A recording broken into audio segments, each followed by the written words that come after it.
Karama was supposed to be the man who brought integrity back to British politics, the calm, calculated grown-up who could steer the Labour Party into a new era. But just 3 minutes ago, the image shattered. A live broadcast detonated with a leak that revealed Keir Starmer's ties to a £4 million hedge fund deal, and within seconds, the story ignited a national firestorm. It wasn't whispers anymore, it was rage. The kind of rage that moves faster than spin, louder than party lines, and more dangerous than any opposition attack ad. What began as quiet murmurs about shadowy donors and secret meetings has exploded into a full-blown scandal, with angry voters now demanding Starmer resign or face jail. But this moment isn't just about him. It's about a movement built on trust now cracking apart at the seams. Because if the £4 million revelation wasn't shocking enough, brace yourself, there's also a missing £22 billion. A financial black hole at the heart of Labour's economic blueprint. The biggest betrayal Labour voters have seen in modern history is playing out in real time, and it's spiraling faster than anyone expected. It happened on an ordinary weekday afternoon. Cameras were rolling, anchors mid-sentence, when the leak hit. Boom! Starmer, live on TV, linked directly to a multi-million-pound hedge fund with deep, dirty roots in financial institutions that made a killing during Britain's economic decline. Institutions that working-class voters have loathed for years.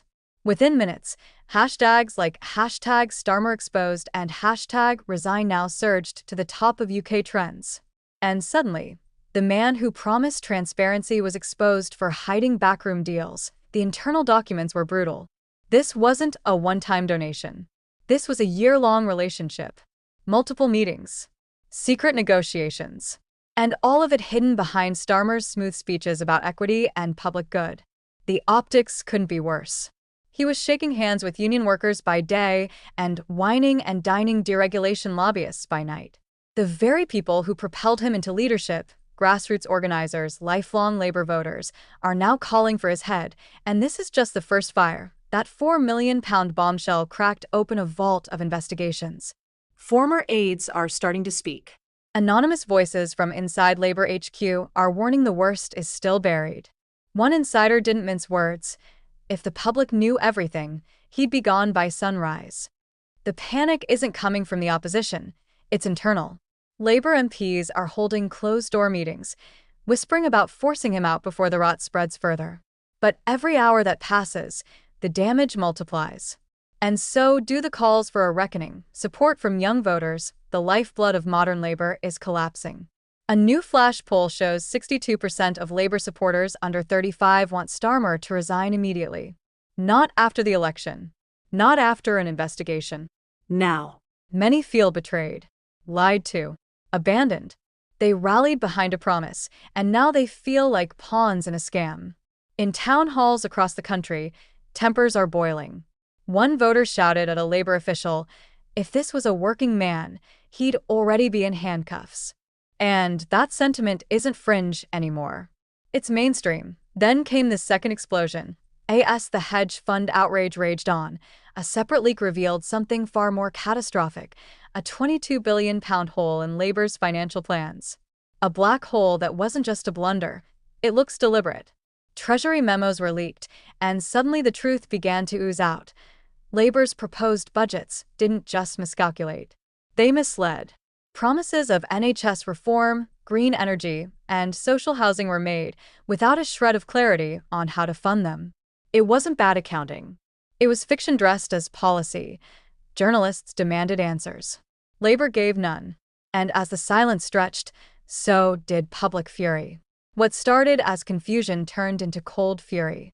Economic analysts started digging, and the numbers kept getting worse.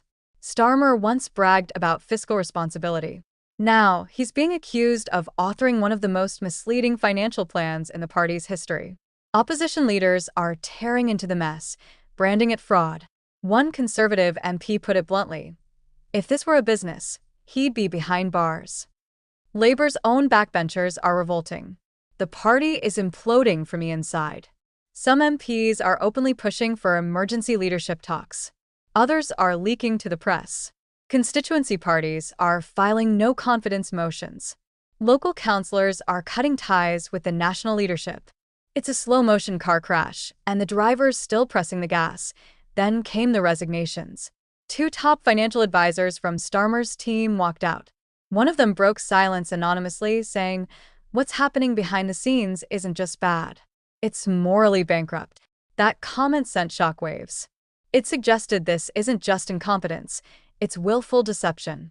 And with that, even loyalists started walking away. The fallout is relentless. Political ads, memes, social campaigns.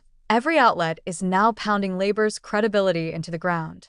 One viral video shows Starmer claiming economic clarity, followed by experts breaking down the £22 billion black hole like a late-night comedy sketch.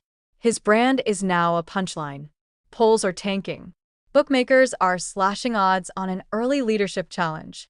And insiders are reportedly reaching out to Angela Rayner, Wes Streeting, and Lisa Nandy to discuss succession plans. The clock is ticking, but this isn't just a PR disaster. This is a public dismemberment. Protests are swelling. Not violent, but angry, organized, and growing. Cities like Manchester, Liverpool, Birmingham, and Sheffield are seeing crowds of former Labour volunteers demanding Starmer's resignation and criminal prosecution if the allegations stick. The signs say it all. Jail, not just resign. Where's the £22 billion? You lied to us. These aren't Tory trolls. These are former Labour campaigners, activists, young people who believed in a better future. Labour HQ is in full crisis mode. Emergency meetings, scrambled messaging, hushed discussions about how to handle the optics of a leadership collapse. And just when they thought it couldn't get worse, new accusations landed. Claims that senior Labour officials knew about the hedge fund ties months ago and actively buried the evidence. If that's proven true, this scandal doesn't stay with Starmer. It engulfs the entire party leadership. Suddenly, it's not just a political mess, it's a legal one. Petitions calling for Starmer's arrest are crossing the million mark. Whistleblowers from inside Labour's comms team say they're preparing for a leadership transition. Meanwhile, media outlets that once backed Starmer are turning. Headlines now scream for justice. Footage of his stunned silence during the live hedge fund leak is going viral. The exact moment everything fell apart, legal experts are weighing in. If financial fraud or donor misuse is proven, Starmer could face criminal charges. And not just him. Party treasurers, fundraisers, even his personal advisors may get dragged into the investigation. Every transaction, every deleted email, every hidden meeting is now potential evidence in what could become one of the UK's most explosive political investigations ever. But even deeper than the legal peril is the emotional collapse. This isn't just about money or policy failures. It's about trust. The Labour Party sold itself as the moral alternative, the voice of working people, the antidote to conservative chaos. But now its own supporters feel like it was all an act. They're not just disappointed, they're furious. Young voters, the backbone of Labour's future, are walking away. And when young people feel betrayed, they don't just flip to another party. They disengage from politics altogether. They tune out. They give up. And that damage doesn't show up in a poll. It shows up in the empty streets on election day. Other parties are already moving in to fill the vacuum.